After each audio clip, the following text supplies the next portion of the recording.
to another edition of Shed Talk. Just brought in some more seed. Always amazes me, every month I seem to get through more and more seeds, so I'm sure that's the same in everybody's shed, and I've only got a small setup, so I don't know what the level of seed some of those bigger breeders get through. Right, so in this video I thought we'd have a look at an update on all of the Budgerigar's breeding pairs, just so you can see how they're getting on. We'll also have a look at how some of those telltale signs about the hen being in the nest box and whether she's about to lay.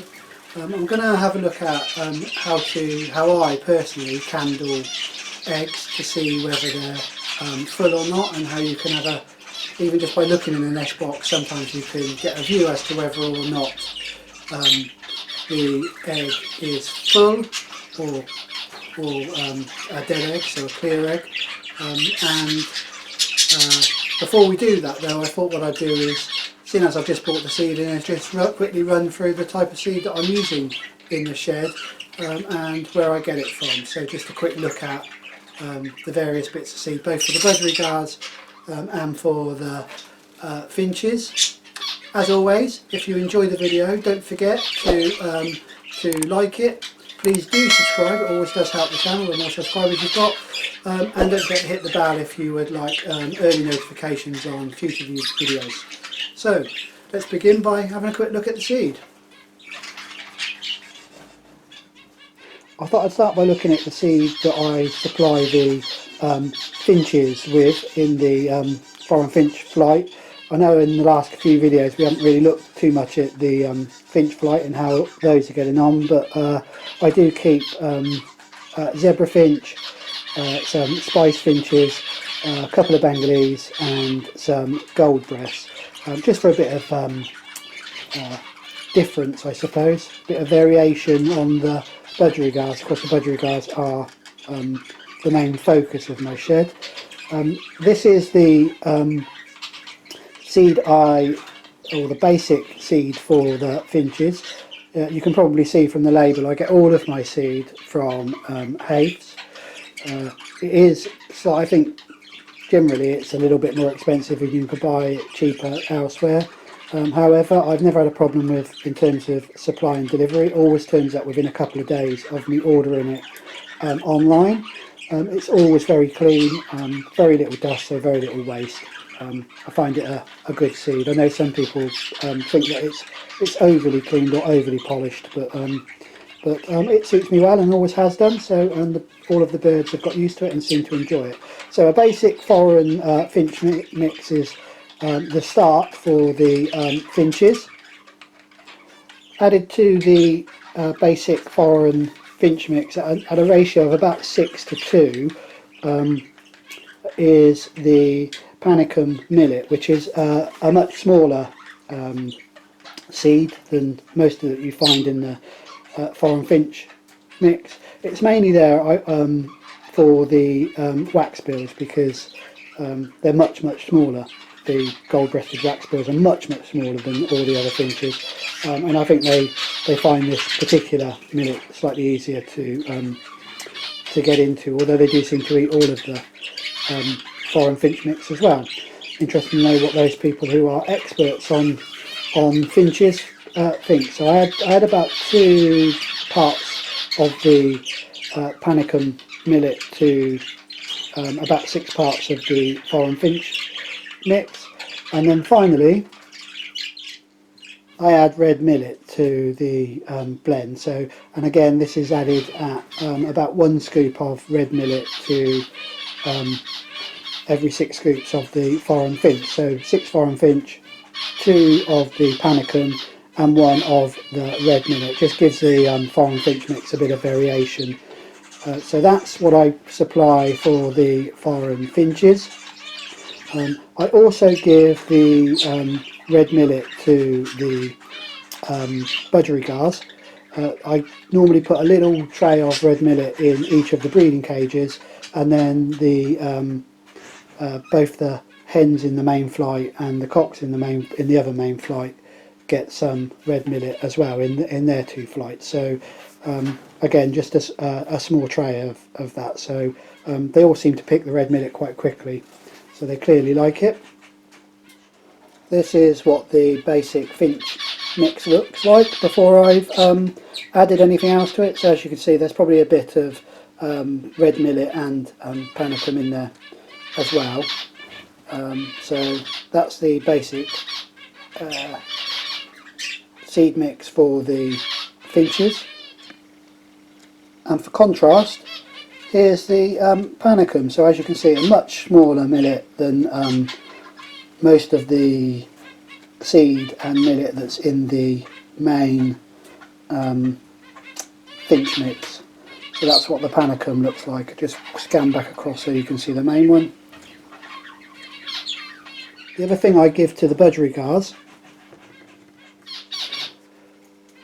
is a tonic seed. Again, I get the tonic seed from Haves, as with all the other stuff. It's quite a nice blend from my point of view. They do tend to leave the larger bits of the seed in there, so some of that does go to waste. But so the tonic seed contains quite a lot of aniseed, so I imagine it's quite a fatty seed, so certainly would boost the weight if you give too much of this. I supply a small amount of that in both of the flights, and also each of the breeding cages gets a small amount of this tonic seed at the same time. I put it in a little tray that runs next to the soft food that I give them in the breeding cages. Again, I find that it's a bit hit and miss in terms of the birds. Some of the birds will go for it very quickly, others won't. I suppose it depends on whether they feel they need it or not. So that's the tonic seed. And here's the mainstay for the Budgerigars. It's just a standard Budgerigar mix. It's actually the one that I use from Haves is called Budgerigar Breeders Mix. Quite a nice seed again. The budgies enjoy it. Very little of it goes to waste. So that's the seed that I use in the flight. So I don't mix the, unlike the Finch food, I don't mix the Budgerigar seed at all. It is all served separately. Well, that's enough on seed, I think. Well, as I just said, that's all of the seed that I use within the shed. I also use, I think I said this before, I use some mineral grit and charcoal that gets put in both the flights and all of the breeding cages, including the Finch flight. So some of the finches will spend quite a long time picking through both the mineral grit and the charcoal. The only other thing that I do use is I use some red millet, but actually sprays of red millet, and I use those only once mainly for the Budgerigars, and only then when I have youngsters in there. So what I will do is when the youngster is, after I finish ringing, as soon as I've rung one of the youngsters, I will put about ½ an inch of red millet spray in the nest box. It gives the hen something to do as well, so she will quite often pick at it and eat it, and as the chicks gradually get older, they will start copying the hen. And the theory is, whether it's true or not, the theory is that the chick will get used to shelling the seed while it's still in the nest box, and of course then once it pops out, it finds it less difficult to adapt as the parents stop weaning it, because it's already got used to shelling it. That's the theory. Whether that's true or not, I don't know. I do it, and it either works or it doesn't it?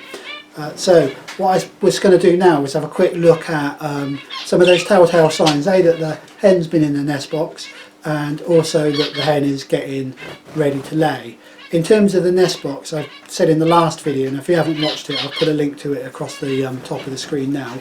I said in the last video I feel the nest box is quite full with bedding, and that way the hen can start to clear it. So I'll just show you, actually it's pair 4, the pair that you chose. So the hen has literally just started going in the nest box. I've only just opened the nest box up for her. Hen's just started going in and made a very early attempt at clearing some of this up. So I'll just show you what this looks like. This is the nest box to pair 4, as you can clearly see. Slightly different nest box to the ones that I showed you in the video. Only difference is slightly thicker material. I got these online, I think, when I was moving up from just having 4 breeding cages up to the 6, and couldn't find where I bought the other ones from. They still hang on the outside. They're a little bit heavy, is my only comment around these. So let's just show you what this looks like. As always, I know the hen's not in the nest box, but it's always good practice just to let the hen know, if she is in there, that you're about to open it. Stops her from coming startled. Most times when you do that, the hen will pop back out of the nest box anyway. She gets used to the fact that you're about to open it. So here we go. And I don't know whether you can, I'm sure you can see that. But that was smooth across there when I put it in there, and this end has been scooped out. So she started to scoop it. Seems like she's pushed a fair bit of it to the back rather than out of the actually out of the nest box. There's always a little bit that gets caught between the inner nest box and the outer bit of the nest box, which needs moving out, and the rest of course gets caught either on the floor of the shed and needs sweeping up, or in the tray at the bottom. So that's a clear sign that hen 4 has been in the nest box. So that's how the hen starts to clear it out, and those early signs that you can tell that she's been in there. I'm hoping that's a good sign for pair 4, that they're getting on well, and once the hen's cleared that, she'll start laying, hopefully within the next week or 2.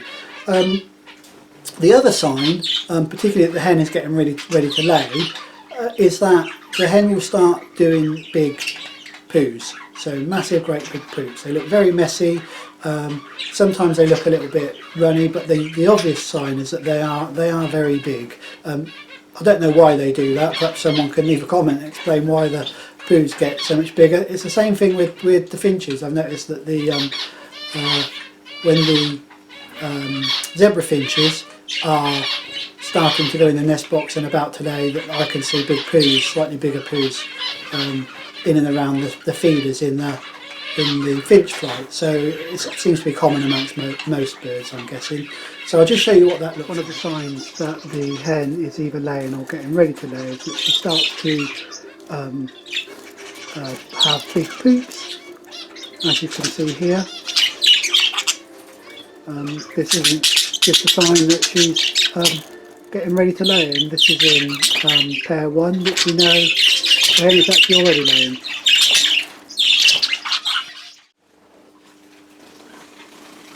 What I'd like to look at now is candling eggs. I suppose the first question is, why would you want to candle an egg? In fact, what is candling an egg? Very simple terms. To candle egg just means to put a light source behind the egg so you can see through the outer shell, get a rough idea of what's inside it, and you can see whether the egg is fertile or not just by the light passing through it and the colour of the egg inside. You can see whether blood veins are forming in the yolk and so forth, and I'll show you what I mean by that in this video and maybe in a future video in terms of what a live egg will look like. So that's all candling is, just putting a light source behind it, and I suppose it's called candling, guessing that originally we used candles. Nowadays, of course, we've got lots of other light sources that we could use, and in fact any light source will do when you're candling an egg. I've seen people just hold the egg up to the fluorescent tube in their shed to see whether the egg is full or not. So it doesn't have to be any particular special tool. You'll see people who are using, pen lights, mag lights, bendable extensional torches and all sorts of things. It doesn't have to be anything particular. Whatever you feel comfortable using, whatever you've got to hand, then use that. I myself tend to use a mag light, so this is the one that I use here. It does have a bendable end. No reason other than I've had it about and use it for some of my other hobbies. But that will certainly do to candle the eggs. It's got a number of bulbs inside it. It's just got sufficient light to shine through the egg. The other thing that you can use, and again I use it if I can't find it for whatever reason, if I struggle to pick it up for whatever reason or find it, not easily at hand, I will use the light on the mobile phone. So that's perfectly suitable. Works relatively well, and is good enough to shine through the egg and candle it. And in most cases, most people have got a mobile phone, haven't they? So you can use the torch function on your mobile phone to do it. So that's how you would candle the egg. So I'll show you it in practice in just a second. But the other question I suppose is, why would you want to know whether the egg's fertile or not? A couple of reasons. One is just that general knowledge of whether your cock's laying the eggs, I suppose, and whether the hen and cock are fertile and in condition, and how many of the eggs are full. It also enables you to identify any eggs that have become addled or may have been fertile initially, but later on may have the chick may have died or whatever. It also lets you know, if you candle every egg, it lets you know whether how many in a nest box are fertile. So let's say you've, like me, I've got a relatively small setup, and in one of the cages, so in cage 1 I have 7 full eggs, and then in cage 5 I've got 7 clear eggs. Clearly I can move some of the eggs from cage 1 into cage 5, just so that I can even out the breeding responsibilities, or the feeding responsibilities, sorry, of the various pairs. It just means you can do that before they hatch. Clearly, if you're going to do that, it's best to do it either with a nest box that's got no full eggs in it, or if you're going to put one that's just, say, got 1 full egg and then add another 2 to it, or 2 or 3 to it, try and do it with pairs that are easily distinguishable, and if need be. So I'm just thinking, just in terms of when they've hatched, you want to know what the parent it is. And so if you've got light greens and light greens, then it's going to be very difficult when they hatch to know which light green belong to which particular pair. So that's why some people will leave it until after the eggs have hatched, and you run the chick before you move them across. So that's the other option, of course, if you don't want to physically be moving eggs. I find it sometimes easier to move eggs, full eggs, particularly if you've got a box with completely clear eggs in it, because then the hen, you're not worried so much about the hen rejecting the chick. Although I don't think I've ever had a hen fully reject the chick when you've moved one from the other. So that's why we would candle eggs. Let me just quickly show you how we would go about it. So before I take the nest box off and show you how I candle eggs, I just thought I'd say a couple of things about handling the eggs. You will hear lots and lots of people talking about minimum handling, so they'll try and candle the eggs inside the nest box. You'll hear other people say you shouldn't touch the eggs, or if you're touching them, make sure you wash your hands and don't handle them, and all the rest of this stuff. I'm going to show you how I do it, and I do handle the eggs when I'm candling them. Ultimately, it's your shed. If it works for you in your shed, then do it. By all means, listen to what everybody else is doing and what everybody else is suggesting, but make up your own mind. After all, it's your shed. Do in your shed what you think best and how easier it is to work for you, and what tool you've got around you. So let's take the nest box out and have a quick look at how I candle them. So here we are, I've got the nest box out.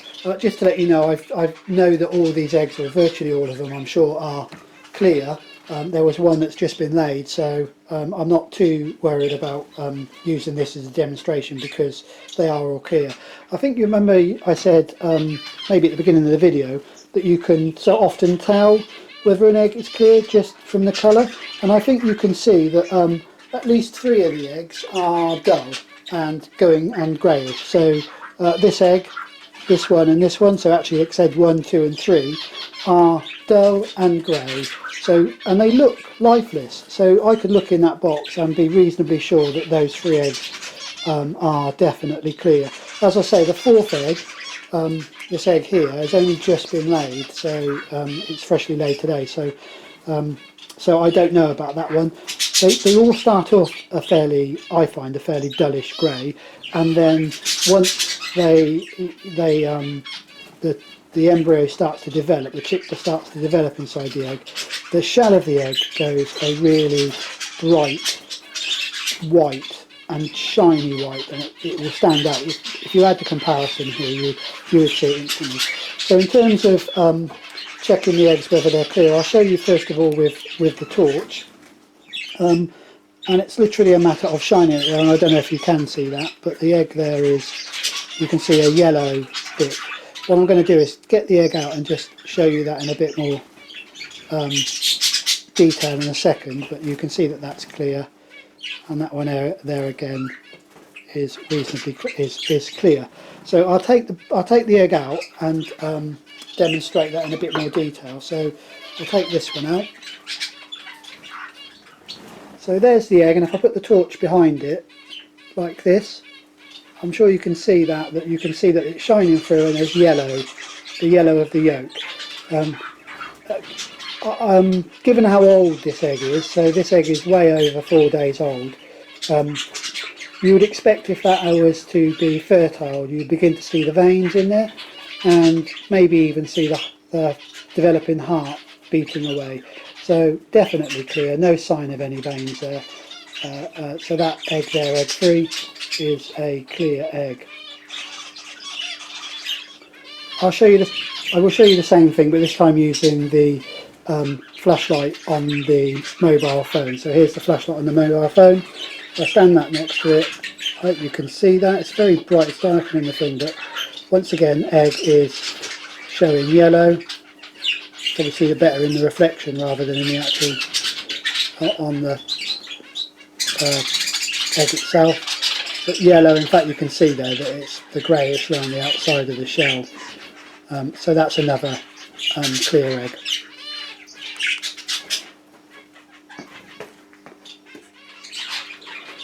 Well, I've just popped the nest box back.